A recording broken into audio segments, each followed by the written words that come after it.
episode of Goal Horns and Fight Songs, a podcast that is streamed live on Twitch and uploaded to YouTube after the fact. I'm your host, as always, Wes. On Twitter, I am at Painted Bronco, and my co-host is Mike on Twitter at Maro04.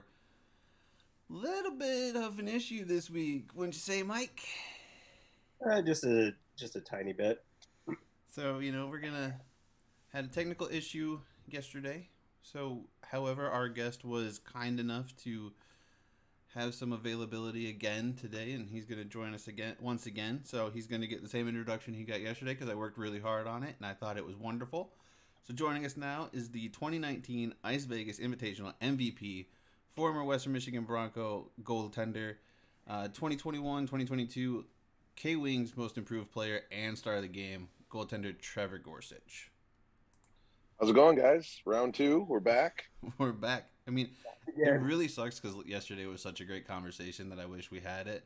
But we are doing our best to make sure that we're getting just as good of a conversation this time and not rehashing what we did yesterday. So, maybe... I'm sure with the way that the three of us like to talk, I think we'll be fine on getting a good conversation out there. I definitely think so. In fact, at the end of this, we might ask you just to be our regular third when your playing days are over, because we loved every one of your stories yesterday. Hey, that's fine with me. I'm always looking for something to do that involves me talking. So, anything I can talk and, do something for fun, that's easy for me. Right? All right, so we're going to reintroduce our 1T warm-up section. For a goaltender, this is us taking 1T rips at you to get you ready for the game. If you were a skater, it would be us lobbing passes for them to 1T at the goalie. Mike, you got the first question, buddy. Yeah, I do. So are you a donut or a Pop-Tart guy if you had to choose one? Oh, I feel like at this point in my life, I got to go donut. As a kid, I was Pop-Tarts, but, it's just way too much work to go to the grocery store to buy Pop-Tarts. Whereas, you can just stop on the way to the rink and get a cup of coffee and a donut. It's just easier. Makes a lot of sense. Just not as much effort. Just you got to save that effort. As the older you get, I'm not even old, but it's just like the older you get, you're like, got to conserve that energy. I'm a fan of the new Pop-Tart Bites. Those are my go-to breakfast right now. Oh, that's a new one. I haven't heard of that. Yeah, they're literally bite-sized pieces of Pop-Tarts. It's fantastic. Hmm. So, favorite single pizza topping? If you get a large one-topping pizza, what pizza topping is it going to be? We're hitting you with them food questions. It's got to go pepperoni. Classic. I've always been a pepperoni guy. I then transitioned to pepperoni sausage, which is what my go-to order nowadays. And then whenever I want to mix it up and make it a barbecue chicken pizza, but pepperoni. If I get one topping, it's pepperoni. I'm a black olive guy because it's the easiest. Oh. See, that's part of the reason why. You might have just lost your third once my playing days are over with that answer. I'm just saying. Good God. You know how you save leftover pizza? You find a pizza that nobody else will touch, and you go, black olives. You know why? And I got pizza the rest of the week.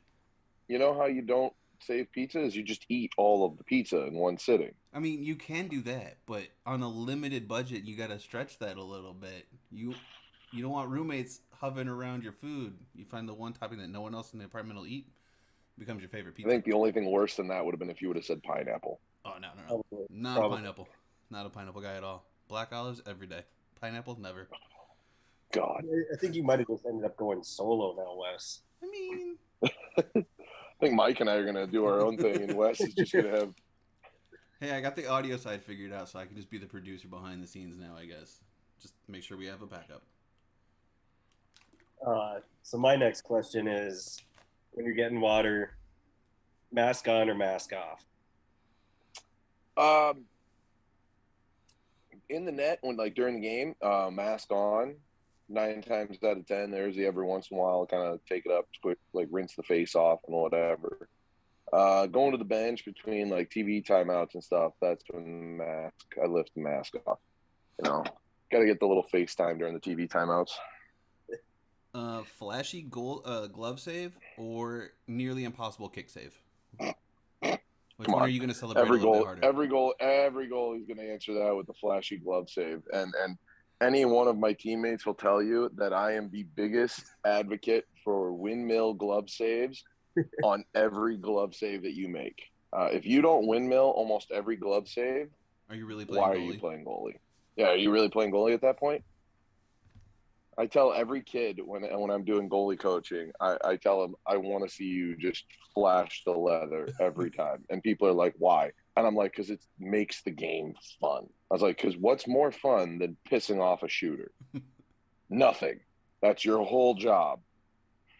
Was it the Pavel Barber, how to goalie, everything, windmill, kicks it, Oh, I I like windmill. the think so. what's I the other think one? There's that one, or what are those? the What are those backup. two guys? What are those two guys?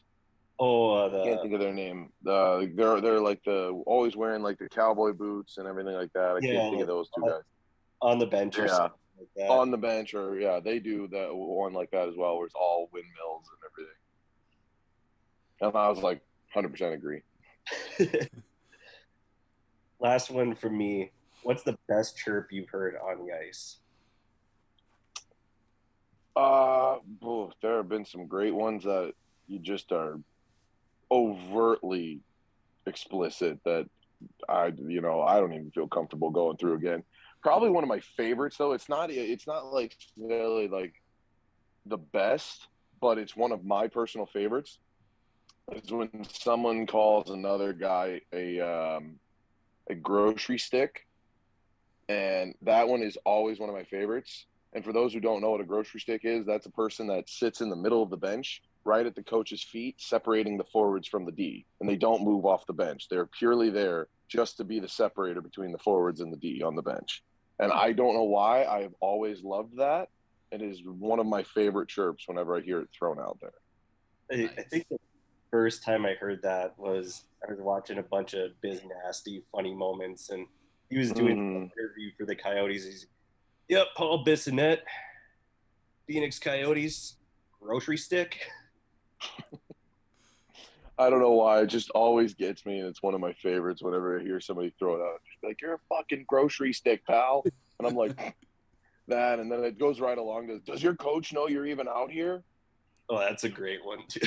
Yeah, like it's just those two go hand in hand. Like, so those, I would say those are probably my favorites that I love to hear. I've heard some outrageous ones before, and you just sit there and you're like, oh wow, okay, this just got real personal.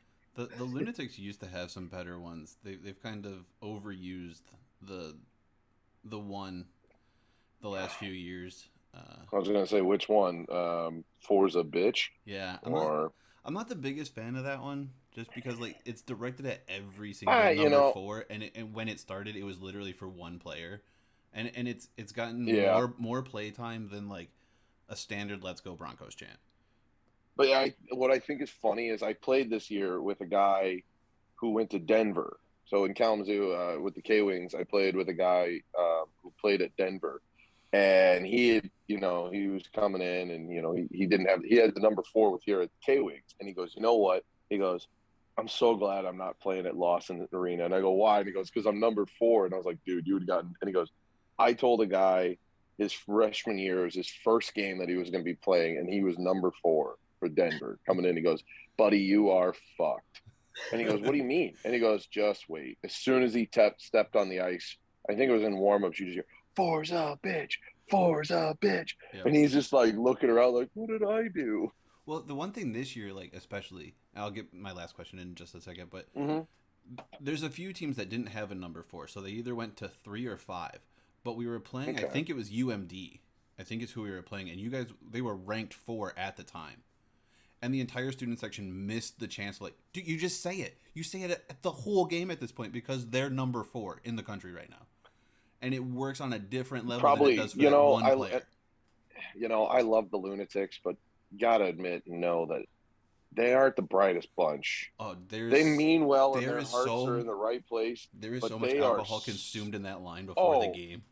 Oh God, you're telling me? I used to live over in Campus Court, which was the walking distance to the rink. So I would be walking to the rink, to the game, and just cutting through that little walkway, and I'd be seeing people like going, "Yeah, Trevor, fucking kill him tonight." And I'm like, it's 2:00, and you're already darting for a game. Like, what are you doing? the game isn't until 7. Like, you are going to be going strong for 5 hours. Yep. So I was 100% but for one of those people. that's what I mean. I was like, they mean well, and I love them. They will always be one near and dear to my heart. But sometimes stuff like that just right over their heads. Yeah, like I said, it was a different animal when I was there too. Like when I was actually in the student section, because I used to sit right next to the opposing penalty box. That was my spot. So I would literally get in that line. I think the earliest I got to a game, doors open at 6. I think we were playing Michigan one year in the CCHA, and I got there at 2:30 on a Saturday. Oh my God!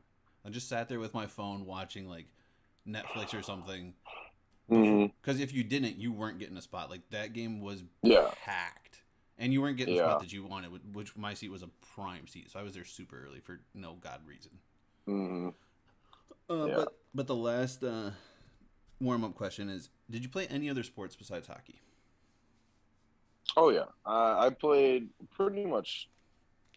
I mean, as a kid, you play almost every sport, but competitively, I grew up playing hockey and baseball all the way up until I was about 16. I quit baseball at 16.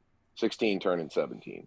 What position did you play? And that, well, I was originally a catcher, and then makes sense. Yep. But that was in the old school day of catching, where it was actual flexibility and get down low, and not this new age when you watch Major League Baseball and they're like sitting on the ground with one leg out, and they might as well just have a stick playing in the dirt.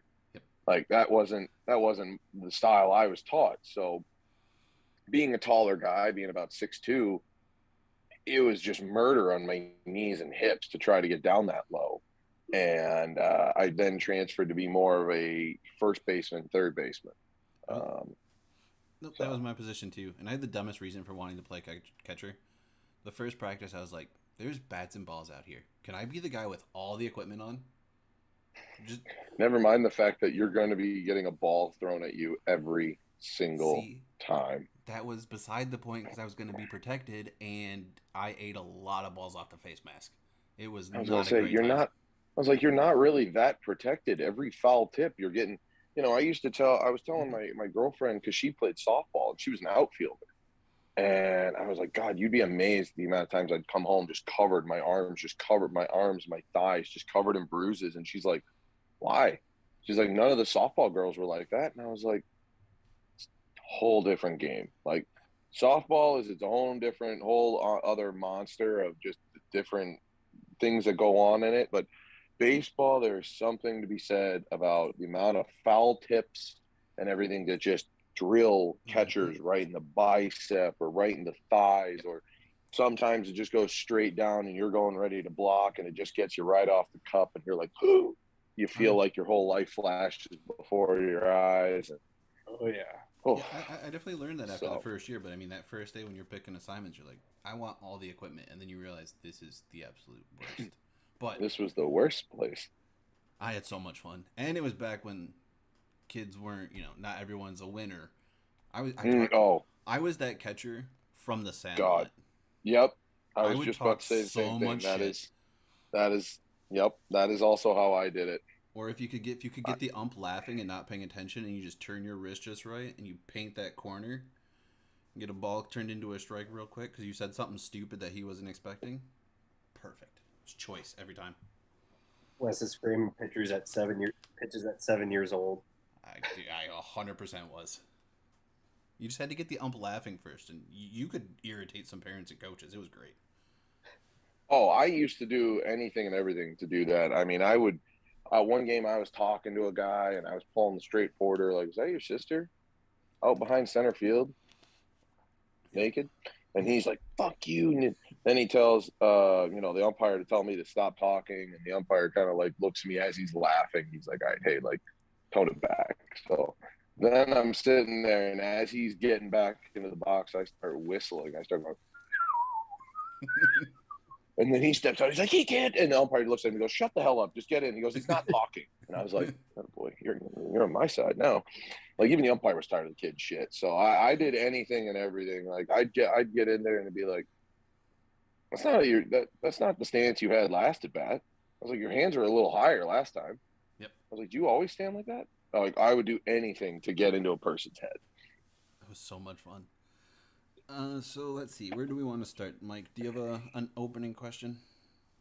I think you can start off like you did last night and just a little more background as far as Trevor's recruiting process and what that was like, because people aren't going to hear that, and it's um, or they haven't heard it, and it's a little different than your norm of what that was like for you, Trevor. Yeah, so like I told you guys last night, and for those listening tonight for the first time or whatever, I had a very, very different recruiting process to go to Western. Most guys are in conversations and talks with their recruiting their schools for quite a long time, or they sign their commitment letter while they're playing juniors, and they still play for another year or so and go. But I played 4 years of junior hockey, and I didn't have a commitment at all during those 4 years. Over those 4 years, different schools had popped in and out to talk to me, but nobody had really sent me anything. Nobody had been like, hey, we want you to commit. I had only been on, in those 4 years during the seasons, I had only been on one school visit, and it was quite possibly one of the worst school visits I'd ever been on. And I was just like, oh, okay, well, we're getting down to the nitty gritty here. I might have to sign with a Division III school, because I hadn't really heard much from Division I. And so near the end there, I had only two schools that were talking to me. I had University of Massachusetts Lowell, and I had Western Michigan. And even Western Michigan was still like a wild card, because I had only talked to them a handful of times. And then it was like almost radio silent. So I'd gone on a visit to UMass Lowell, and it was okay. The arena was really nice, and the program itself and hockey seemed great, but the overall university and the aesthetic and the city was just kind of industrial and dirty and grimy, and I was just like, this isn't where I want to be. This isn't where I want to go for 4 years. I don't want to be here. And so I'm getting off the flight from coming back from UMass, and I turned my phone on, and ironically, I had two missed calls, one from former head coach Andy Murray and one from former assistant coach Dave Shayak. And it was basically leaving me a voicemail. Hey, come, we'd love for you to come on a visit. We want you to come see the campus. We want to show you around. And I was like, sure. So that would end up being the next day that I went on that. And I fell in love with Western's campus and the vibe and everything there. Pretty much as soon as I arrived, and everything, it was almost an immaculate day of just sunshine and a beautiful day. And I got to look around Lawson, got to I unfortunately didn't get to watch a game and see the Lunatics in action, but I got to watch almost like a highlight reel video of the Lunatics to get an idea what it would be like. Yeah, and how is that opportunity to see the Lunatics in person? Oh, I haven't said it 1,000 times that the Lunatics will always hold a special place in my heart for just the way that they supported me for 4 years and support the Broncos. It was a moment that I can't truly put into words. It was such a humbling and unbelievable experience to have that just support from your entire school and student, body, and just to hear that a roar, an eruption of cheer when they cheer call your name, or even just say the rest of your Broncos, and the entire student section just goes wild. It was something that I can barely describe without truly doing it justice.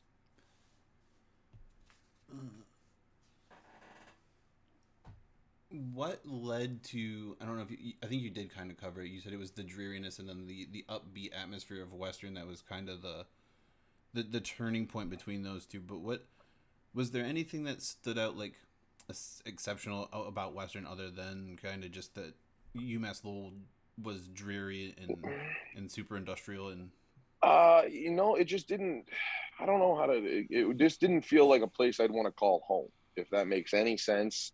I've always had a pretty level head, and thinking about like, okay, am I really going to be happy in this place, or am I going to enjoy being in this area? And there was just something about getting onto Western's campus in Kalamazoo that made me feel similar to being at home and enjoying and feel like I was going to have a good time. And I knew some of the guys that were going to be going there, and would have been joining me. And it was like, okay, I have a good idea and a good sense of what it's going to be like here.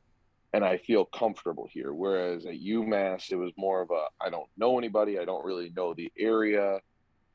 I'd played junior hockey in Michigan for 3 of those 4 years. So I was very familiar with Michigan and the overall state. And then even some of the cities that I was like, okay, I kind of have a sense of where I'm at. Whereas UMass, I would have just been way, way out there in Massachusetts by myself. Did you get an opportunity to play with any of your juniors teammates, either at Western or even against them throughout your college career? I did. So there have been a few guys that I got to play against. A few off the top of my head. I played against Brock Besser, who went to North Dakota. I played against Mason Berg, who was at Colorado College. There's a few other guys mixed in there. But yeah, I did get to play. Weirdly enough, the guys I didn't play with in juniors, I played with at Western. So my last year of juniors, I actually ended up playing because they were all on the same team. Matheson Icapelli, Corey Schuneman, Griffin Molino were all on the same team. And then they were my classmates, and they were my roommates my freshman year. And I, just had to kind of be like, oh, hey, remember when you kicked the shit out of me in juniors? Oh yeah, hey, we're teammates now. So it was very weird and a very odd time, to be like, oh, hey, I was just playing against you a few months ago, and now we're teammates. Now we're roommates. Now we're gonna be dorm mates, and so it was very difficult and interesting, but it made good friendships and made good storytelling. See, we were wondering about that as we were watching like guys who were literally playing against each other in the NCAA tournament, and then ended up signing pro contracts to the same team. Like, is it Ronnie Addard and Noah Cates. Noah Cates both go to the Flyers immediately after being eliminated in the tournament, and they literally just had like an intense battle against each other in the NCHC finals. Yeah. That's I actually didn't even realize that. And then I think the Flyers ended up adding another player from Denver after Denver won the title this year, didn't they, Mike? Because we were looking at it, it was like 3 guys who had I think they did. I just don't remember who. Yeah, I know who you're talking about. Yeah, I can't think of. God, I'm drawing a blank on his name. I know we talked about him when it happened too, and I can't remember his name either. But it was just one of those interesting storylines where they're collecting players from the conference, and I think what was it? We were looking at the Oilers. The Oilers conference or game series had like 8 dudes from the NCHC.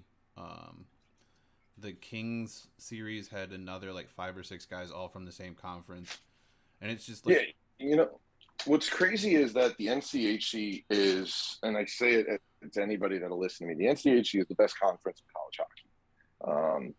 Whether people want to believe that, because you get the people that are like, no, it's the Big Ten. You got Michigan, you got this, and I'm like, Michigan and all those Big Ten schools, all they do is they play each other. They don't play anybody else, and so they think they're hot shit. But anytime they do play an NCHC team, they usually get their ass kicked. And that's just kind of how it goes. Mike can attest to this. I think I've related the Michigan fan base and school to the Montreal of college hockey. Or Toronto. They're somewhere between Toronto and Montreal, where they keep talking about all these championships they've won in the past, or how they're this great team. It's like, you guys haven't won anything since the 90s. You haven't won anything in the 16-team national conference. You haven't won a division title other than like maybe one of the first 2 years of the Big Ten since like the mid-2000s. Calm down over there, Michigan. Yeah, they're almost like the Yankees if you go to like for baseball. At least the Yankees have won some It's series like, in the recent memory. yeah, but at the same Can't time, they haven't won a World Series since what was it, early 2000s, I think so, yeah. right? But yet they like to sit there and talk about their 27 championships, and it's like, okay, cool. You know, Yep. I'm a born and bred Cardinals fan, and I could sit there and be like, oh, we have the second most championships in baseball, but we don't talk about that. No Cardinal fan will sit there and be like, yeah, we have 11, second most in baseball. No one cares. We sit there and we're like, cool. Right now we are a mediocre baseball team. Yeah, Yep. we don't have to talk about the Cardinals. I mean, that's just rude. What you guys did to us. Oh, I'm sorry. I forgot about your Tigers when we kicked the shit out of you guys in the World Series. Yeah, Even it's with fine. your pitcher cheating with the pine tar in his hand. That's fine. You know, just sweep the series. People don't before forget. that and then People don't forget, Wes. Oh. People don't forget, Wes. That's Pitcher fine. cheating with pine tar in his hand, but that's your only game. It's your only win in the series. It's fine. We'll take it. Yeah, I got one over on the Cardinals though. I believe the Twins did beat them in the World Series one year. Maybe. I don't know. I don't remember. I'd have to go back and look at that because the Twins won in what 95 and 96 or was it 94 and 95? Oh, I thought oh no, that's the Blue Jays that won back-to-back years. My bad. I'd have to look back at that and see. I think in the one in the 80s, they might have beat the Cardinals because I remember. I remember because my dad and I are huge baseball fans and baseball history people, and I believe there was one of the speedsters on the Cardinals in the 80s was fucking around with the automatic tarp for like rain outs and rain delays. It used to be like they had a thing where you would like click a button, it would like roll out, and then it would like then they would have to do is like the crew chief people would have to just kind of roll it out themselves. And he was messing around with it, and he like rolled or sprained his ankle, and he like missed pretty much the entire playoffs. So I remember something along those lines. I mean, that might be the second dumbest injury I've heard of. Oh, I got one for you if you want a dumber injury. Oh, the dumbest injury I already know of. It's Joel Zumaya somehow spraining his wrist playing Guitar Hero before the goddamn World Series. Okay, that's pretty good. The dude threw 100+ mile an hour fastball, and he sprains his wrist playing Guitar Hero before the biggest series of his life. But I will leave this on the table. I will leave his name out of it. It is a player that I currently play with in the K. I played with last year with the K-Wings, and I played with him also somewhere else. Where we were playing somewhere else last year during the COVID season, he was peeling a potato, but without a potato peeler. So he just had a knife, and he was peeling a potato while sitting down, and it got kind of caught on a spud.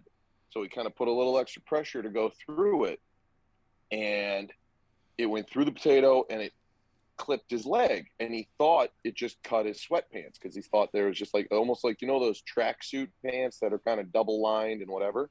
It kind of nicked and cut there and like cut the pants, and he's like, "Oh, okay, I just caught a break there. Like I'm good." So then he goes back to cutting potato, like peeling the potato.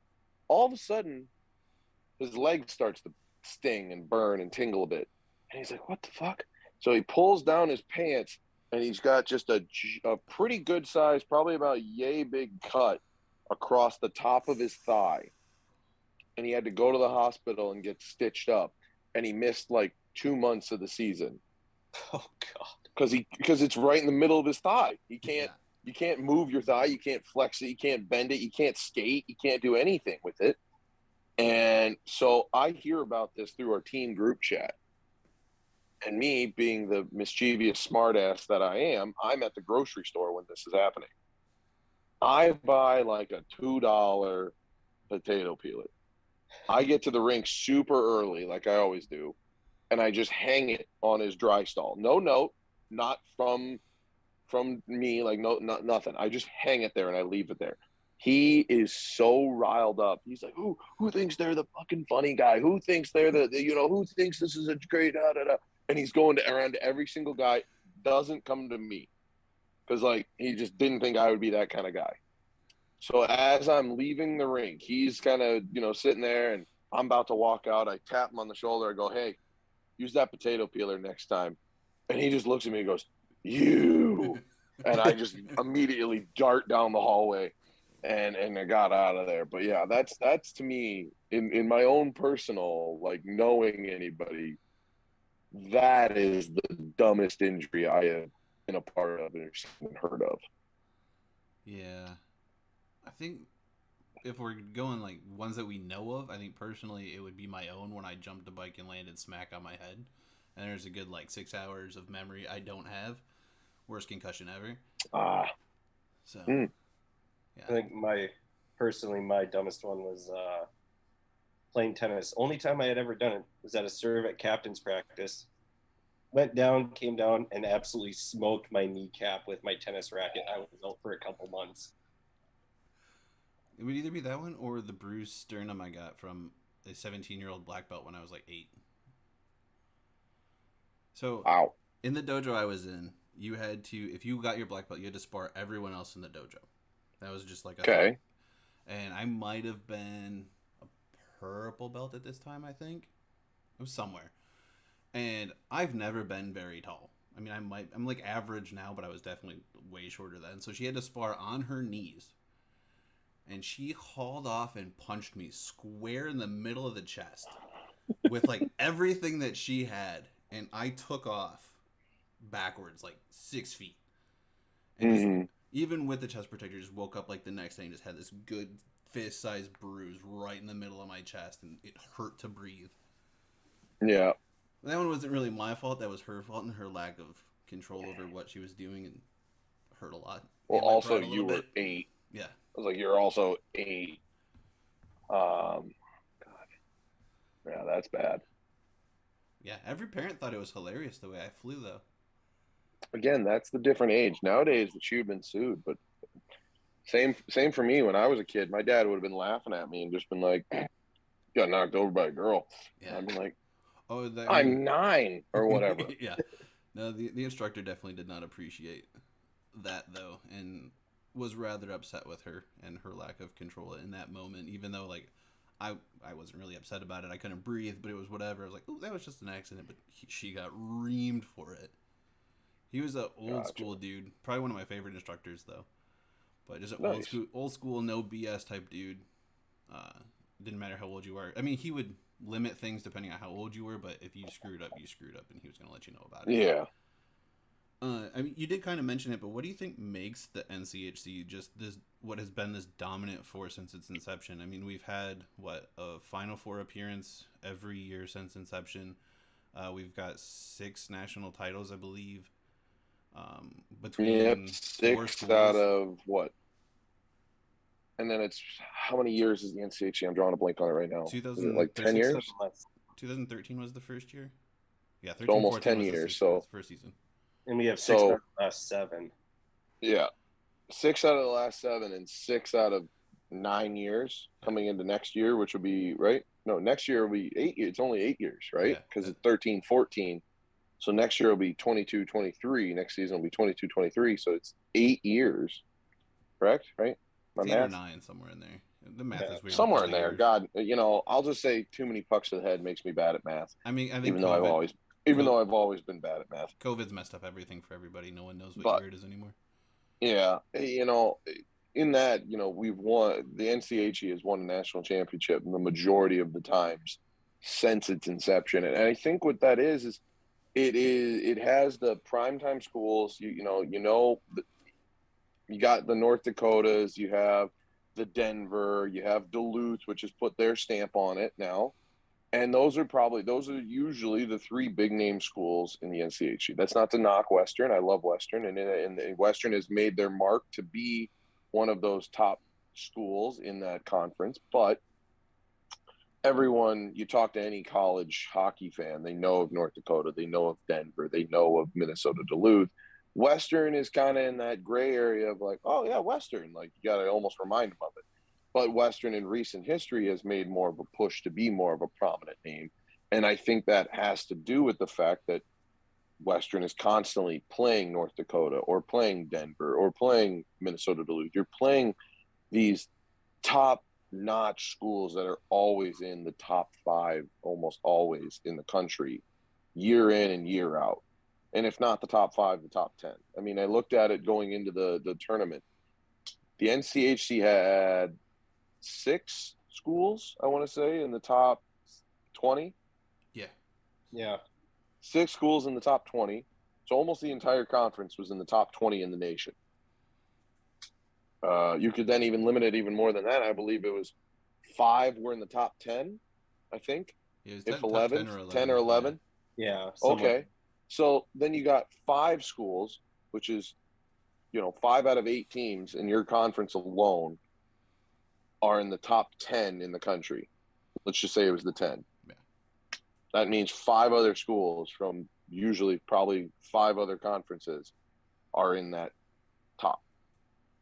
So when you're playing that high of competition weekend, every other weekend, and you get those every occasional out of conference games or little tournament games that you go and play, but the majority of it you're playing against some of the best players and best of the best programs every weekend, year in and year out. It just does nothing but make each program in that division and conference better. And I think that's why the NCHC is such a competitive conference, is because you have all of these competitive teams every year. Even the weaker of the teams, like Miami of Ohio or Colorado College or, anybody else, they're still good teams. And they still put up a solid fight, a solid game. Whereas, you look at, you look at the team, Minnesota State. They play Alabama Huntsville, and they play whoever, and you're like, you're really a team? Like, I'm pretty sure my junior team would beat your team. Like, so you look at some of these college teams that some of these teams play in, that these, I've seen Minnesota State up there as like number 1 in the country, and I'm like, well, when you play in Little Sisters of the Blind, Poor, and Deaf every other weekend, like, okay, cool. Of course you're going to have a record of, 38-1, or, whatever. You got Dryden McKay. He wins the goalie of the year and everything like that. He's playing against nobodies. And that's not to say these players aren't good that went to these other schools, but at the same time, they are getting the players that go to those schools aren't the top players, because those top players are going to top programs. And that's where I think the disparage between NCHC and some of the other conferences is the NCHC gets some of the top players from pretty much every junior team, every junior league, everywhere. Whereas some of these other conferences don't. And I think that's what makes the competition and makes the NCHC the best conference in college hockey. And you even look at it this year, you alluded to it in the first round of the NCHC playoffs this year. North Dakota beat Colorado College 2-1 in both of their games. Exactly. Any win on any given night. It doesn't matter if you're the top team or you have the amount of points. And that's my point. Is, even like you look back at my senior year, we were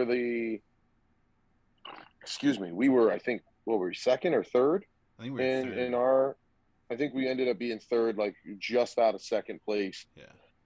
And we played Colorado College, and they were one of the bottom dwelling teams all year, up and coming into that end last weekend or so. And they put up an unreal fight and won 2 out of 3 games out of us, because my team, we didn't take it seriously. And, that's that's the part of it, is even on a game in a series, I feel like in other conferences, I'll use Minnesota State again just because it's so prominent. You could put Minnesota State against any team in that conference, and Minnesota State's going to win. Mm-hmm. Both games, probably with at least 4 goals in hand. The score is going to be somewhere around like 4-0 or 5-1 or 6-2. It's going to be something stupid like that. It's not going to be a 1-0 or 2-1 game. Like any game in the NCHC is going to be I would say almost any time. And when it came to playoff time, it was going to be a 1-goal game, maybe 2 goals if it was an empty net. but usually it was a 1-goal game. And I think we saw that disparity in the national championship game. Like, you had Minnesota State, who was coming in like super hot.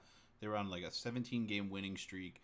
They got the first goal on a weird turnover against Denver, and then Denver just settles in and decides, nah, we're playing our game, bud. Like, you can go play in your new CCHA. We'll show you what NCHC hockey means. And I think they ended up winning that game 5-1, and just dog walked them in the third period.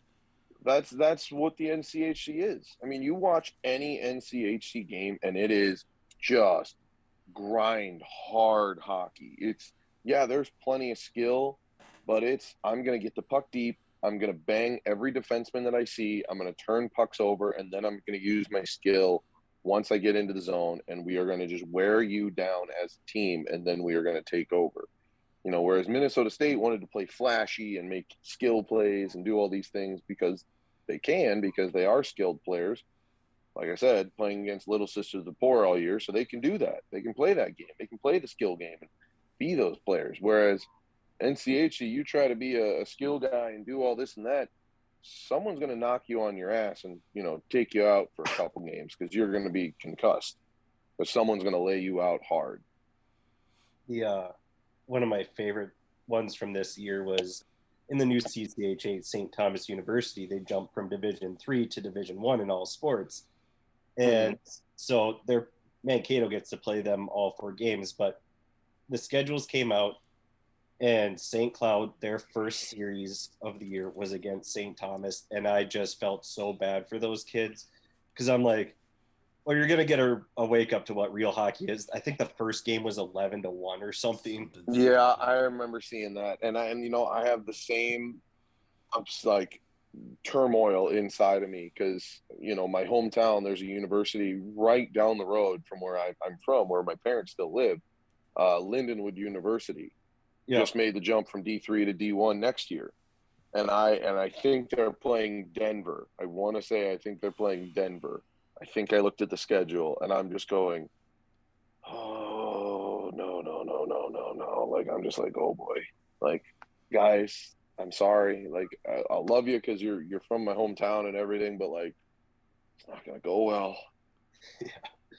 I think the second game ended up, like, 4-2 or something. But at that point, I knew St. Cloud was just working on things. They had proven their point. Yeah. They were just work on things and get guys in there. Yeah. You slightly alluded to it with when you were talking about Western versus Colorado College. And as a fan, like, I've seen Western legit get up for games against number 1 teams in the country. And I think your team did it where you would sweep a number 1 team and then you'd play like Miami or Colorado College or even a non-conference game. And it was just, for whatever reason, it was such a grind of a game to get through and to watch, and might even have been like a 2-1 Western win, or we were going to overtime. And it was, how do you try to maintain like a level of not getting too high against a number 1 and not getting too low against someone who's not ranked, and just kind of managing that throughout a season? That's so hard. And that translates even still to like today, like playing for the K-Wings, we'd find ourselves playing like the number 1 team in our division was the Toledo Walleye. And then the next night we're playing the Indy Fuel, which was the worst team. And, at the end of the day, those 2 points still mean the most. And you got to try to get both points out of those games.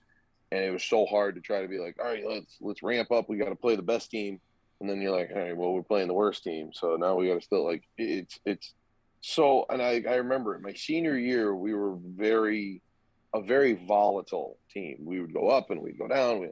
And luckily for weirdly our schedule, we had a lot of up for quite a while because we'd played like Duluth, then Denver, then Nodak. And then like we played all those top teams like all in a row. So we were kind of like riding high, and we didn't have a lot of time for like a dip.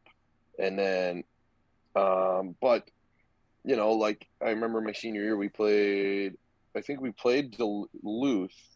No, that was right before Christmas. We played Denver. We swept Denver at home when Denver was like one of the top 3 teams in the country. We swept Denver.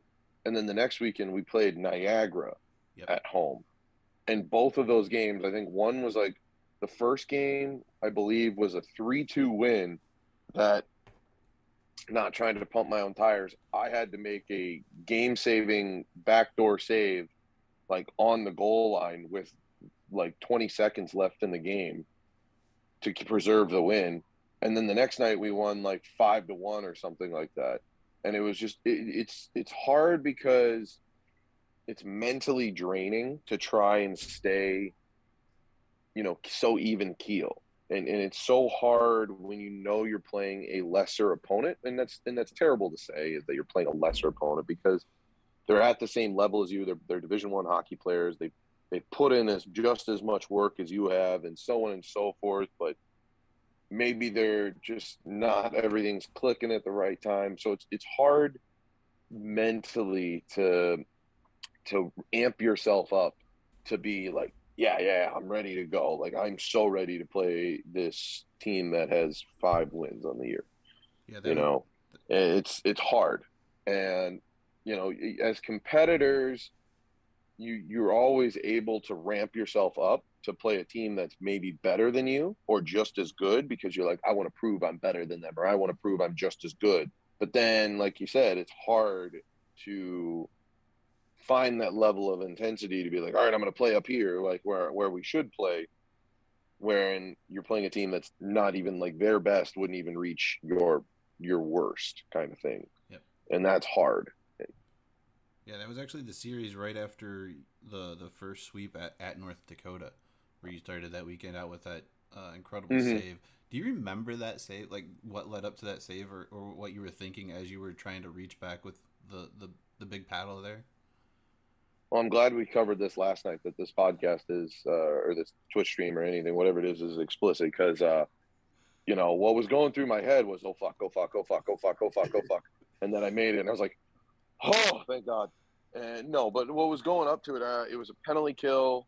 I'd already seen probably 12 or so shots in the period. We were getting shellacked, and the boys, like the guys, just we were not moving. Like our legs were not there. We were not energized. We were playing straight on our heels, trying just to survive the first period. And I was, the guy that's sitting there, I was the medic on the battlefield, sitting there trying to keep pulse. Excuse me. So, they were snapping the puck around. They were getting different looks at the net, and I was trying to find high sight line. And they threw the guy did like a bit of a shot pass, and he was trying to go to my glove side to like a little bit of the middle bumper guy, and he would kind of shift it a little bit to the glove side. So the point defenseman had tried to like toss it to him, and it deflected off of him and went basically straight back door. And I slid. So I slid on my knees, expecting like a one-timer like shot, and then realized, where the fuck's the puck? And then I snap my head around, and I see the other defenseman coming down the half wall, just coming into primetime territory to just whack the puck in. And, I'm not going to say that it was a pure skill and I'm one of the best goalies alive and only I can make that save. No, I won't. Now, was it a great save? Yes. Did I get lucky that the shooter, that the puck was rolling and it was kind of on its side and he didn't really get all of it? 100%. But at the end of the day, it's a save, and it sucks to be him. So, but it was on its side. The puck was bobbling. He didn't really get all of it. And I'm one of those guys that just refuses to quit on a play. I refuse to give up. I refuse to just be like, oh, well, I slid over here and the puck's over there. Guess they'll score. Like, even in practice, I do that. Like, as dumb as it is, I've actually broken a finger in college. I broke one of my fingers doing that in a summer skate. I was battling. We were playing 3-on-3, and I dove back because I lost my stick, and I blocked a shot with the open palm of my blocker and broke a finger. And I was like, even in the moment of doing it, I was like, why am I doing this? This is summer skate. This doesn't matter. But my competitiveness and my heart wouldn't let me do it. So I do that even still to this day. I'll reach back to make a paddle save or whatever. And it's one of those, like, campy and as corny as it sounds, I'm such a believer as you practice as you play, that if I can do it in a practice, like if I can dive back and make a paddle save or dive back and make a glove save and just kind of tip it over the net or anything like that, I then know I can make that in a game. I mean, I still throw out pad stacks every once in a while just for fun, coming across, and I'll throw out a pad stack. So it was one of those that, like, I had familiarity and comfort that I know I could make the save, but it was more of a panic and just pure reaction, pure desperation, and like I said, a little bit of luck, and it went my way. Yeah, I'll still stand by the fact that I think that save sparked the entire run that you guys went on that season, and it really cemented you as being the starting goalie from that moment on, because there was such a huge competition between you and the other two goalies up until that point. I think all three of you had played in games, some getting wins, some getting losses, but no one had really said, I'm taking over the net until kind of that moment. Yeah, it was definitely a weird time. And like I said in the video, the lost episode last night, that I had a very serious conversation with the coaching staff after my junior year, where I had only played 2 games. I started one game, or I came in relief in one game against Miami of Ohio and ended up getting the win. And then I got a start versus the number 1 team in the country, Minnesota Duluth, at home.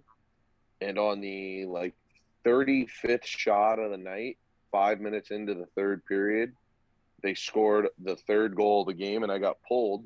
And Andy said that I wasn't ready to play, even though all 3 goals were goals I couldn't do anything about. One was a backdoor goal, the other was a 2-on-1, and then the last goal was a turnover by my defenseman. He just he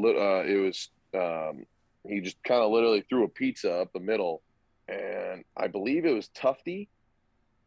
I think Tufty came down and just took a slap shot from below the face-off dot on the blocker side and went crossbar right next to my ear, bar down.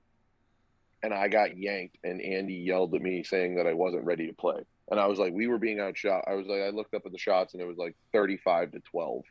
And I'm like, why am I getting pulled here? It's 3-0, and it's 35-12 in the third period. Like, this is not on me. And so, like, I had a very serious conversation about, like, I feel like I should have been playing more. I felt like I was prepared to play more. And, so it was pretty much a truly open season for who was the starter at my senior year. And, I really had to almost play every day like it was my last chance that I'd get a chance to start. I played with the desperation of, okay, if I don't play out of my mind, or if I don't play great, or I don't get the win, or I don't do something to cement that I get the next game, I might not get back in the net. And that was hard on me mentally, but again, it worked out for the best, because it allowed me to have a lot of success and helped me to have the start of a pro career. Do you think if the transfer portal rules had been what they are now, that you might not have been at Western for a senior season, or were you still committed to the program at that point? I didn't even consider the transfer, just because the transfer portal was such a clusterfuck process when I was there. Like, it was still the whole, okay, you could transfer, but you'd have to sit out a full season, and you couldn't just go right into it next year, whereas like this year with Western, they're going to have 2 transfer goalies, and they're not going to have to sit out even though they played last year. So like there is no transfer penalty anymore. And, so it's hard for me to say that if I would have transferred, but I knew, I'll say this. I am the type of person that, again, it sounds corny, it sounds campy. When the going gets tough, I'm not going to just quit. I was faced with an uphill battle. I was faced with a tough circumstance.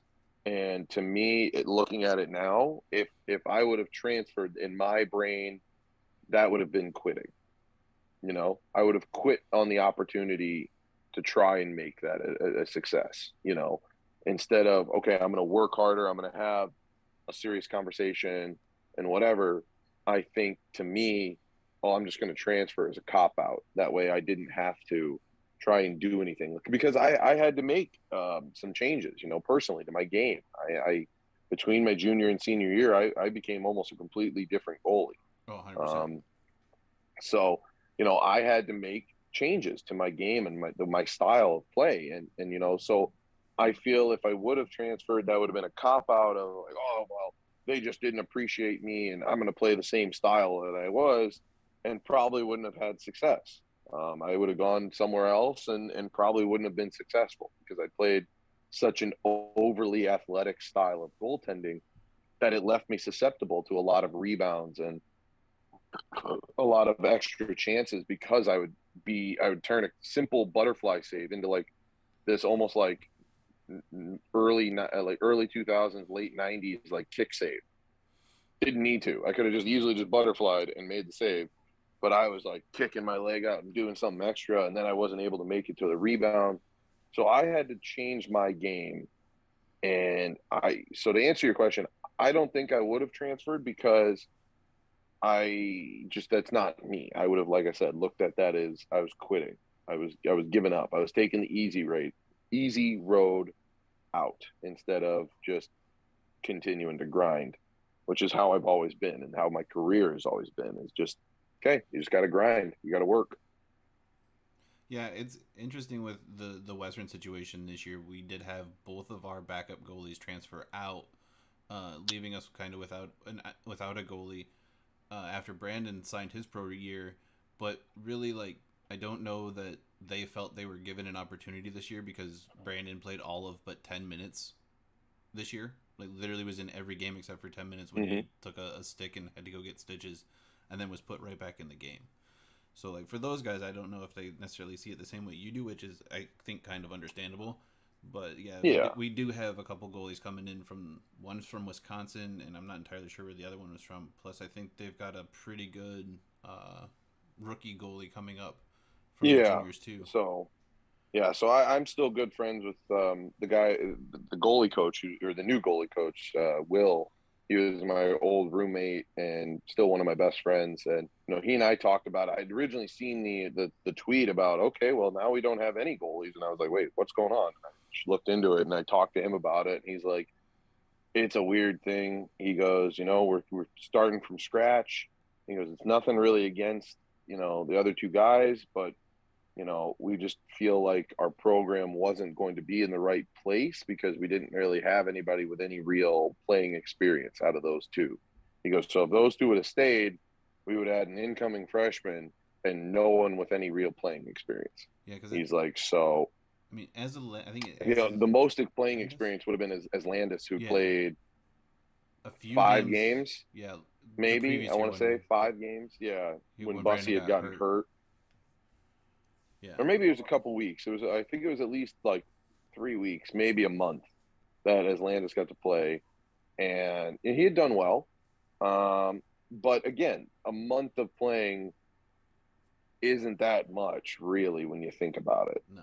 And then to be like, okay, hey, you're going to be the guy after, we had somebody like, Bussy, who's played pretty much every minute of every game since getting here.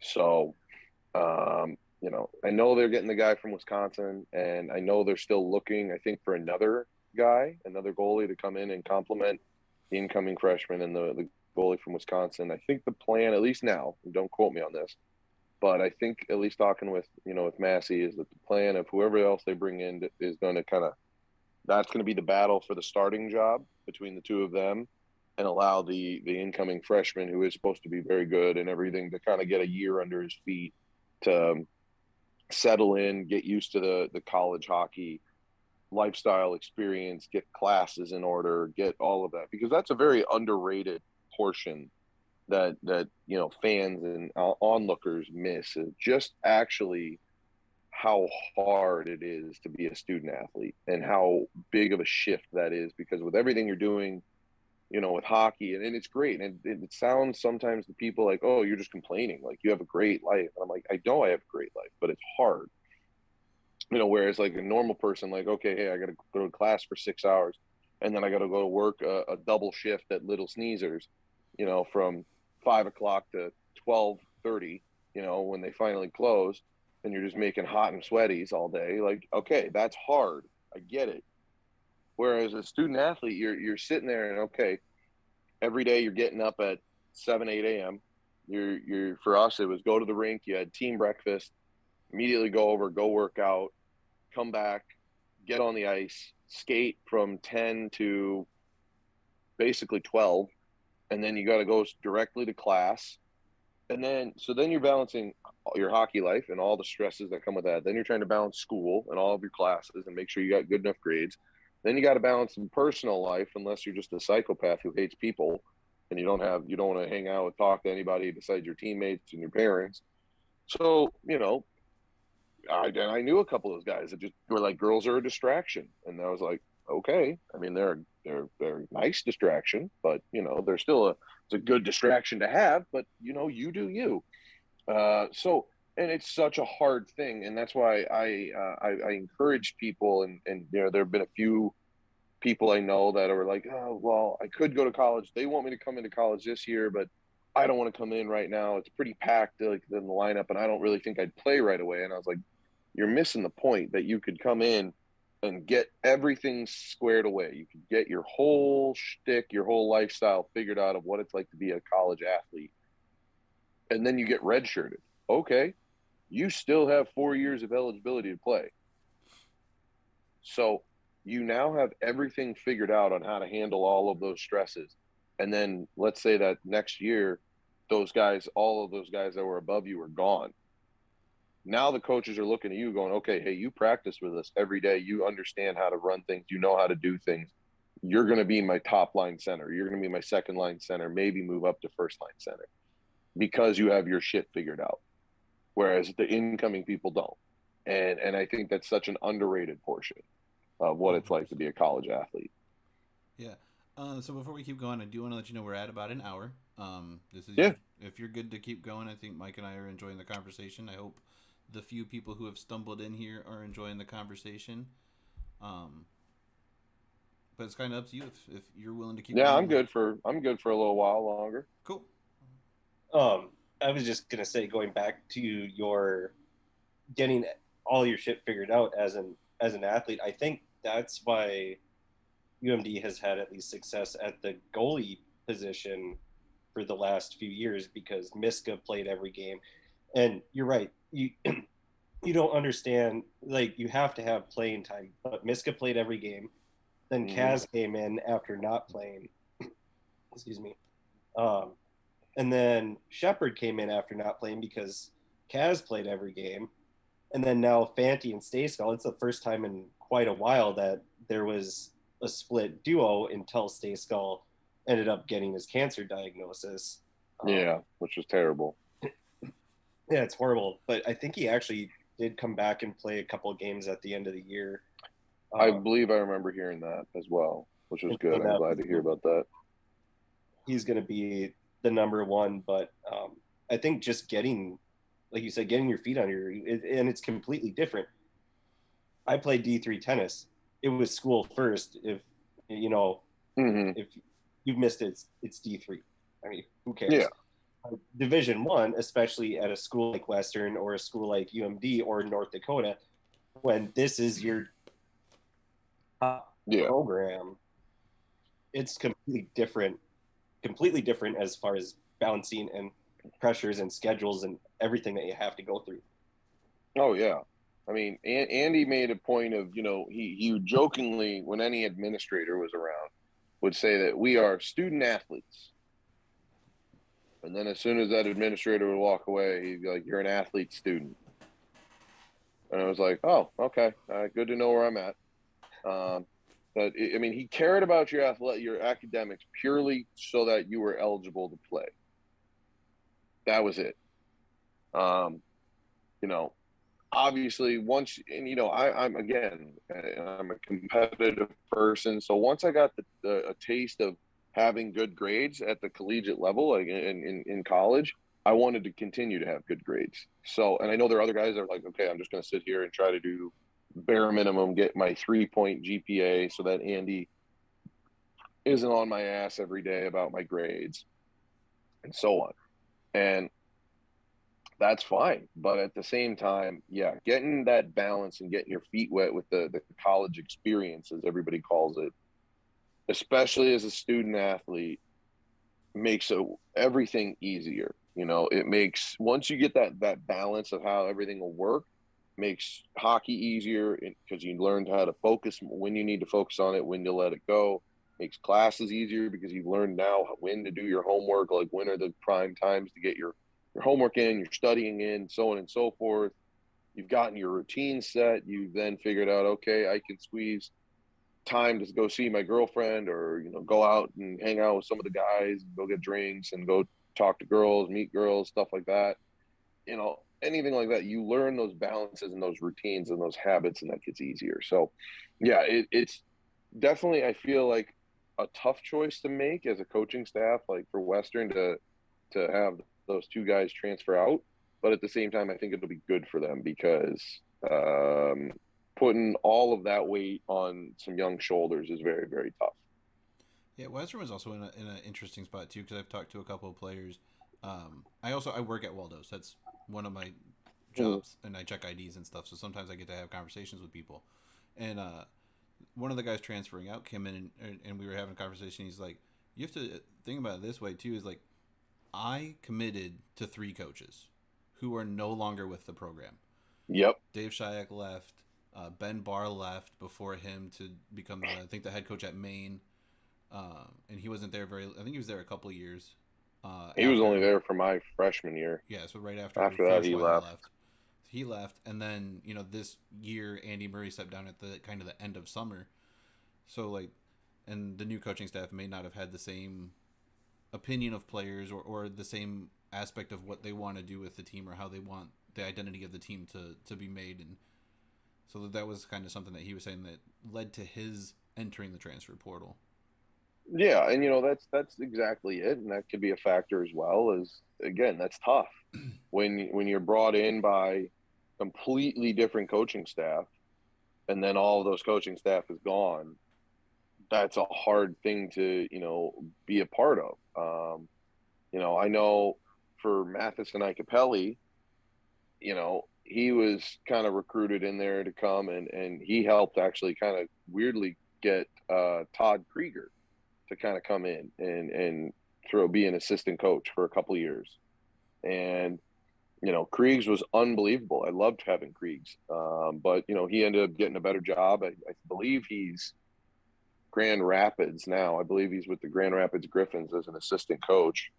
But, he was a great offensive coach, for the offensive guys. And, he would have really flourished. I think Capelli would have really flourished having more time with Krieger. But there was a lot of other factors that went into him. And just, I love him, but school wasn't for Ike. School was not the right place for Ike. But, that's all I want to say about that, because I love the guy. But yeah, coming in and transferring out once, you get a new coaching staff, could be a factor, and it can be struggling and hard to do. Another question that I had when we were talking about it earlier with just the competition and teams not necessarily being able to, you were playing North Dakota, UMD, and then you play Niagara, and not getting up for that, as a team kind of overlooking them. How much of it, especially with playoff hockey going on right now and with the NCHC tournaments and everything, they make a big deal about the fans. And so how much does the energy of the fans play into the team getting up for the game? Because if North Dakota is coming to town, if St. Cloud's coming to town, some of the top teams in the conference, especially at Western, the fans are going to get up. They know this is a good team. You have a good team. You want to get there. Niagara comes to town, St. Thomas, Long Island.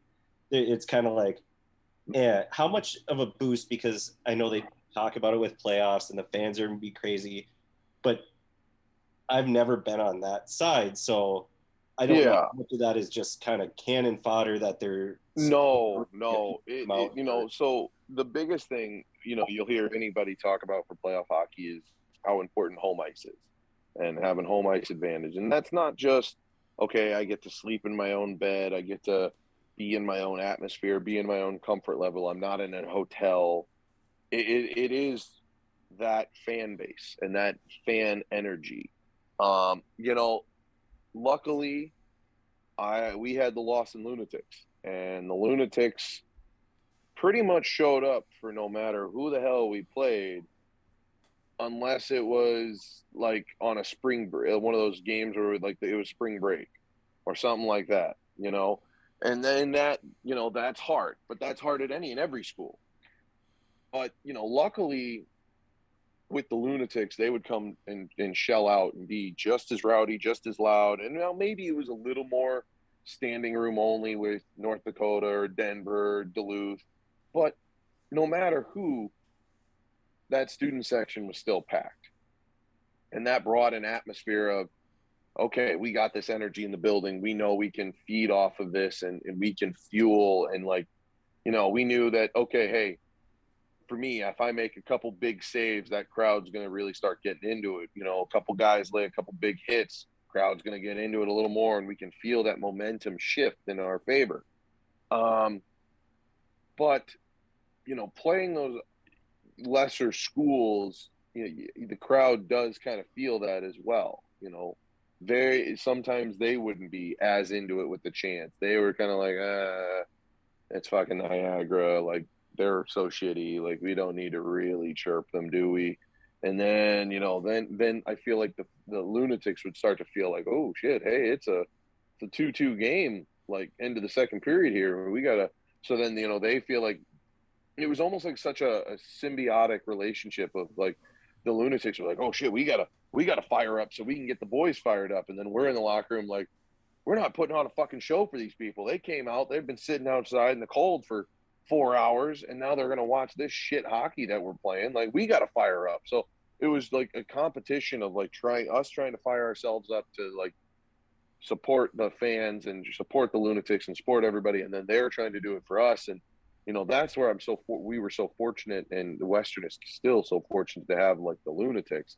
But I feel bad for some of these other programs that maybe don't have such committed fan bases that are that committed to helping keep the energy alive, if that makes sense. But in general, as a whole, it is hard to try to play down in that sense.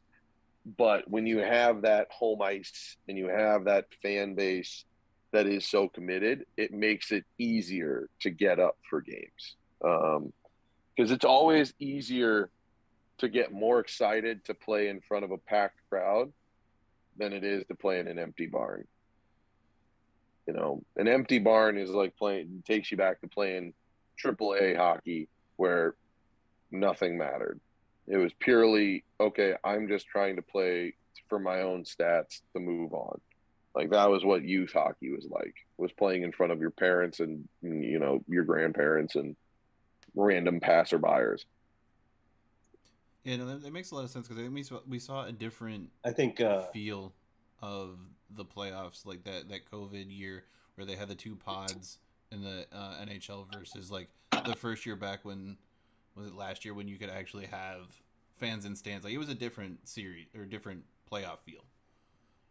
As controversial as a hockey person, this might come across, those playoffs should never have happened in the bubble. I don't care. Like, yeah, great, Tampa Bay won and they got their first like championship in a while and whatever. That should never have happened. With no fans is criminal, because it's just so incredibly stupid to play a game with no fans. That's so. I mean, you could see it when you watch the game. There was like little to no life of any kind of excitement in the players. I mean, we played the year that COVID cut that season short, and inevitably there was those playoffs in the bubble. I was here in Toledo playing with the Walleye, and we played the last game that was played. We played in front of an empty barn. It was just us the other team, and then the scratches. And I have a picture, and it was like, tonight's game brought to you by coronavirus. And it's just an empty skate arena and just the teams. And I mean, we still had the bull horns going like full blast. And it was like, this is so dumb. Like, there was no excitement after goals. Like, it was like you'd score and you'd be like, you'd start to like, you'd see the guys like go up to bang on the glass and they're like, oh, there's nobody fucking here. And then they just like turn around and like fist bump whoever was on the ice and then like lazily go through the line like, hey, we're having so much fun. So it was just so dumb. That kind of seemed to be like the one shining moment of like the way college hockey ended. Is it was literally that last weekend of the regular season for Western. We were playing St. Cloud, and but it was also one of those things where it's like you don't know it's the last moment until like later. And so like these guys are celebrating the fact that they had just won. They had, I think, earned home ice. We're expecting to play in the playoffs, and it was like 3 days before they're like, oh yeah, by the way, season's over, boys. And it was just like I was actually there at senior night that night. I was there when they had won over, I believe it was Miami of Ohio was the last weekend, I think, of the year, and I think that was senior. And I was there for that game because I popped in, and I popped back to Kalamazoo because I wanted to see Massey, and because he was graduating that year, and I was so excited for him and everything. And like even at that time, we hadn't even gotten confirmation that our season was ending. And then like 2 days later, we found out we were ending, and I text Mass and I was like, hey buddy, our season just got canceled, so I don't have a whole lot of faith for you guys. And then he literally responded, was like, we just got told we're done, our season's done. So I can't even imagine how demoralizing that had to be to be in earn a spot, earn home ice and all of that, and then you're just like, oh hey, we aren't playing. I have a picture somewhere. Oh, I just found it. Yeah, from like literally March 28th.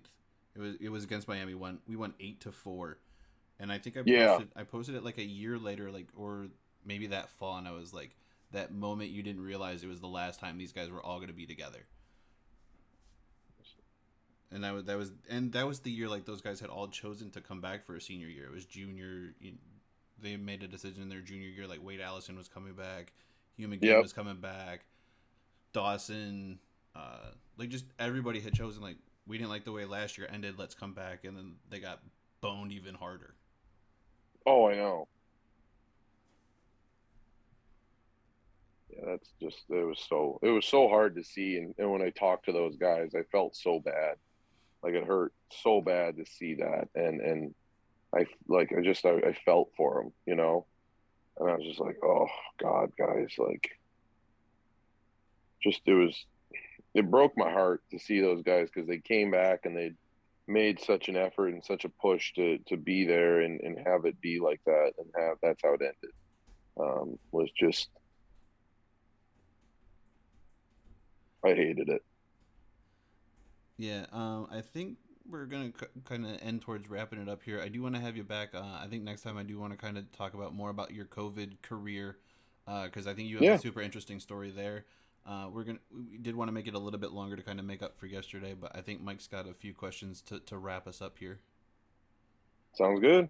I have two more. I'll skip kind of some of the ones that I did last night, but first question is,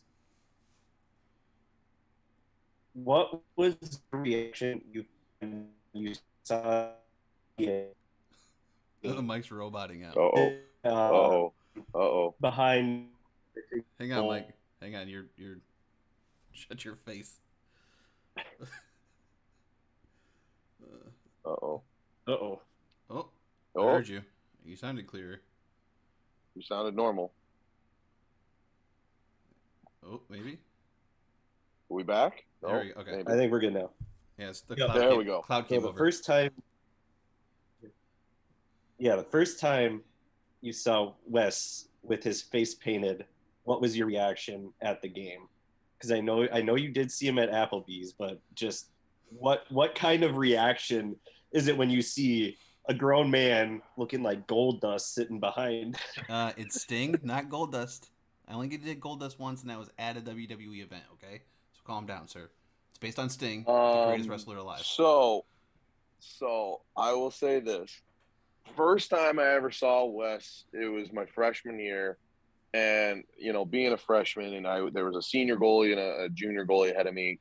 I was out there for warm-ups purely just for show, just to stretch and just to be cannon fodder in the last like half moon shooting where nobody else wanted to take it. And that's where, your little 1T warm-ups came in, because that's all I would take in the warm-ups. And then I'd go sit in the tunnel. So I'm skating around and I'm zoning out because I never saw the net until the end of warm-ups. So I'm just skating around, dicking around, and then I like turn, and all of a sudden, I see this guy with full face paint, and he was almost not like intentionally mean mugging, but just this like intense like stare and like no smile, nothing. And I think I actually almost fell down, and I was like, "Oh shit!" And and then I had to like skate around and be like, "Oh fuck's there a guy with a face painted?" Like, and they were like, "Oh, he's here like every game," and I was like, somebody could have fucking warned me. I'm skating around with my thumb up my ass all warm-ups, and all of a sudden, like, there's just a guy who's just intently, like, staring at me with his face painted, and I'm like, Jesus Christ. But so then it became like almost like a hide and go seek, where like any other game, I'm like, all right, where is he? That way he doesn't like sneak up on me and scare the shit out of me. He actually did get me because I didn't know where he was sitting. Like Wes had messaged me he was coming to one of the K Wings games, but I didn't know where he was sitting. And same thing, warm-ups are going. I pop out of the net to go do one of my little skates to the corner and come back, and I look and I'm like, no, God damn it! And I just was like, God damn it, Wes. That's incredible. So. Yeah, I mean, it scared the shit out of me that I almost stepped on a puck and like absolutely just biffed it. But I was like, what the fuck is going on? Like, I knew the fans were crazy, but holy shit. Well, I apologize for almost making you fall over, but yeah, that's just You're kind of my good. normal I face. mean, that would have been a hefty fine I would have had to pay, but I'm glad I didn't fall. So then the last one, I know I asked you last night, and you don't have to tell the same story, you can tell a different one, but favorite off-ice story that will not get you in trouble with the law. All right. So we'll double down again this time for the alumni weekend, but now I am part of the alumni. Actually, no, it's my senior year. Okay. So now it's senior year. I'm getting to ride out in the sunset. I'm riding high. I don't have to do all of the little freshman duties and everything. And Will Massey, current goalie coach, is my roommate. So after that freshman year, and what I had left out from the story previously was Massey was also there, time hopping with me to all of these places, to the Sky Deck and whatever. He was with me this entire night. And so we cut to senior years now. And again, after that night, we had been ingratiated basically with the alumni, and that we were just invited anywhere they went. Anywhere those guys went, we were going with them. And so I had gone to the first few bars, and I was pretty good. I was feeling pretty, banged up. And I was like, all right, hey, I'm done. I'm gonna go home, and my parents are in town, so I don't want to be too hungover for the golf outing tomorrow. Like it's supposed to be like 97 degrees, and I don't want to be sweating booze out of every pore in my body. And so, and the seniors didn't have to get there till like I want to say the event started at 10, so we didn't have to get there till like 9:30, and all the freshmen had already been there. Everything's all set up, and then as it's going, everybody starts looking around, and no one can find Massey. No one can find Will. And we're all like, and everybody then is coming up. I first look around and go, hey, is anybody seeing Will? And they're going, motherfucker, he's your roommate. Didn't he come home? And I'm like, I don't know. And they're like, what do you mean you don't know? And I was like, sometimes he stays at his girlfriend's house. I don't know. He's like, well, did you see him this morning? I was like, no. I go, his door was closed. I was like, I was leaving early because I was going to go meet it with my parents. And they're like, Jesus. So then we're sitting there, and it's now getting closer and closer. And how every year the alumni weekend golf outing starts at the golf is it's like a breakfast kind of brunch kind of thing in this outdoor tent that is like 1,000 degrees because you're just sitting in the sun, and but like it's got a tent, so it's just baking you, and like so we're all of us are hungover and dying, and we're all like, none of us can find Massey, and like we are going to have to at some point either like guys are calling him, guys are texting him, we're trying to find, we can't find him anywhere, and we're like, oh fuck, like we're going to have to come clean at some point and be like, we don't know where Will is, we can't find Will, we can't get a hold of him, because they introduce the whole team in front of all of the alumni and everybody, and they go in numerical order, so 1 to highest number, and Massey's number was 31, so he was right in front of me, and I'm looking around, I'm like, Will, I need you to get the fuck here, like I don't know where you at, buddy, like I need you to get here, because I don't want to have to try and explain this, because Andy knows you're my roommate, and he's going to come to me and be like, where's Will, and I'm going to have to explain to him, well, last I saw, he was had his shirt off, absolutely buckled, doing waterfall shots with Danny DeKaiser, Luke Kwiatkowski, Shane Birchback, and a few others. So yeah, I don't know where he's at, Andy. So I'm trying to hold this together and be like, oh God, oh God, oh God, oh God. All of a sudden, like straight out of Ferris Bueller's Day Off, we're at this nice ass country club. From like across the parking lot, you just see a guy full sprinting. And as he gets closer, it's Massey. And we are like, what the fuck? And he lost his car keys, which also he lost his apartment key. So he couldn't come into our apartment. So he slept in his car because his car had a keypad so he could get in. And then he called an Uber because his girlfriend wasn't there. He called an Uber that dropped him off at the golf course, and he sprinted, and he got there 5 minutes before we were announced in numerically. And he's like, where am I standing? And I'm like, okay, you stand right here. I'm going to go get you some water, and we're going to try and clean you up a bit. He's like, yeah, okay. And I mean, he is looking rough. And I'm looking around, and I don't remember which freshman it was that year. Somebody had shades, like sunglasses on, and I go, "Give me your sunglasses." He goes, "What do you mean? These are mine." I go, "Give me your fucking sunglasses." I was like, "Do you want to be bag skated tomorrow?" And he goes, "No." I was like, "Give me your sunglasses." So I grab them and I put them on Will, and I was like, and he goes, "Whose are these?" And I was like, "Doesn't matter. Just I can't have you looking hungover." I was like, "I'd rather you be like the too cool for school guy having your sunglasses on inside a tent than looking absolutely hung cheddar." So he's like, all right, yeah, good call. So he walks out there, and I'm like, just play it cool, dude. Like, I know you're still fucked up and you're still like drunk, basically. And he goes, yeah. And I was like, okay. Well, I was like, just play it cool. Just when they walk out, when they say Will Massey, just gotta walk out and just give a little wave and then stand right next to whoever it was. It was Colt Conrad. I was like, go stand right next to Colt. Like, don't do anything. And she's like, got it. Says Will Massey. He walks out. He's like, yeah, what's up, guys? And I'm like, fuck sakes. Oh, no. I'm like giving him this whole pep talk, and he walks out there and does this. And I'm like, we're fucked. We are so fucked. No one knew. Nobody was any of the wiser. They were like, and Andy then came up to, like, Will dipped. Like, Will went to the bathroom to clean up and everything right after that. And Andy comes up to me. He's like, where's Will? And I'm like, I think he went to the restroom, man. I think he's like, he's always so quiet. So it was really a breath of fresh air for him to be so energetic when they introduced him. And I'm like, yeah, no, it was great. It was great that he was upbeat, ready to be introduced, kind of thing. And I'm like, what the fuck? Yeah. So all of us were panicking because we were like, this is not the way we're not even in season yet. We're already going to get bag skated because one of our teammates isn't here.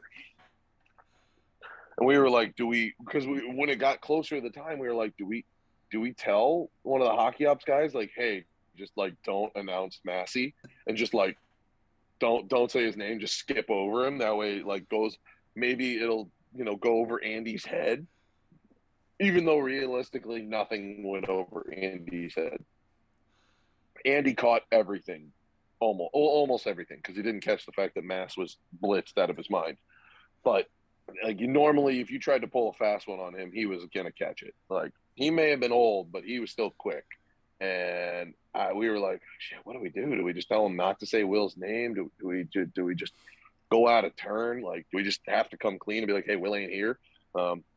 Yeah. So luckily it worked out, but it was nail biting. Like it came down to the wire, and we were like, that's absolutely fantastic. One last question for you: did anyone leave you kind of starstruck at one of those alumni events? Because I know there are some pretty big guys who've come through the Western Michigan program. the only one that would have left me a bit starstruck, and it felt weird for me to say it to him, but he was such a great guy, and he is such a great guy, was Jamal Mayers. I completely forgot that Jamal Mayers was a Western Michigan alum. And I met Jamal Mayers when I was 5 or 6 years old in St. Louis when he was still playing for the Blues. And I met him through the power skating coach that I was using, that I went to, and I worked with her to become a better skater. And he was working with her. And like it was like a whole power skating camp, because she used to be her name is Diana Schafering, and she used to be the power skating instructor for the Blues.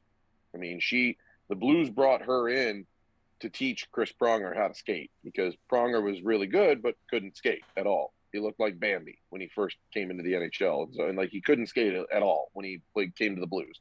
So they're like, we're gonna teach you how to skate. Like, so they brought Diana in, and she taught him how to skate. And God, Diana taught me how to skate from the age of 3 until I was probably 14 or so. And even that time I was doing my goalie pads and everything. But I met Jamal Mayers like when I was like 6 years old at this camp. And then I was sat there my freshman year. My parents are with me, and I'm like, holy shit, that's Jamal Mayers. And my mom's like, yeah. And I was like, how do I go up and talk to him and tell him, like, hey, I don't know if you'll remember me. I met you when I was 6 years old. I'm now 21. I'm not trying to make you feel super old, but like, I know I've met you so long ago, and this is actually, I completely forgot that you're a Western alumni, and this is such a cool moment for me. And then I still went up and basically delivered that line, basically how I just said it. And I was like, well, and he was like, no worries. He goes, you don't make me feel old. He goes, I feel old every day anyway when I wake up. He's like, so you telling me that you met me when you were 6, and he goes, and you said it was at Diana's camp? I was like, yeah. And he goes, were you in goalie pads? And I go, yeah. And he goes, I do remember you, because I remember thinking, why the fuck is there a goalie doing power skating? And I was like, oh, I was trying to be a better skater. And he goes, well, are you? And I go, I think so. And he goes, well, then it worked. So I mean, he was such a great guy and such a nice guy, and he was just super down to earth with it. So I would say that would probably been the only guy that I was really starstruck with, because I'd met him as a kid and then seeing him as an adult, and I was like, how do I have this conversation with him without embarrassing him? That was kind of who I was thinking it might have been, honestly, because I know he's like probably one of the biggest names to come out of the program, and we have had guys more recently who've stepped up and made it to that next level. That might be those guys for future players too. So we lost Mike again, but I think we're gonna wrap up the show there. Again, I do greatly appreciate all the time you spent with us this week. Almost 4 hours worth of conversation, that 2 hours of which is the lost episode now. Well, so it's gone, like the Titanic.